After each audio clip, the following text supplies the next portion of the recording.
দিলটা পরিষ্কার করার যন্ত্র। লা ইলাহা ইল্লাল্লাহ, লা ইলাহা ইল্লাল্লাহ, লা ইলাহা ইল্লাল্লাহ, লা ইলাহা ইল্লাল্লাহ, লা ইলাহা ইল্লাল্লাহ। আচ্ছা, মা বোনরা যখন তরকারির পাতিলটা মাজে কতক্ষণ মাজে? মালা উঠে। হ্যাঁ, তাহলে আমার দিল আমি মাজবো কতক্ষণ? মাজবো যতক্ষণ ময়লা না উঠে।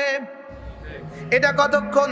এবার রব্বুল আলামিন বলেন ওয়া'বুদ রাব্বাকা হাত্তা ইয়াতিয়াকাল ইয়াকিন, মওত আসা পর্যন্ত মাজতে থাকো। কোন পর্যন্ত বলেন? মওত আসা পর্যন্ত। এটা শুধু মাজতে থাকো, শুধু মাজতে থাকো, শুধু মাজতে থাকো, শুধু মাজতে থাকো, মাজতে মাজতে মাজতে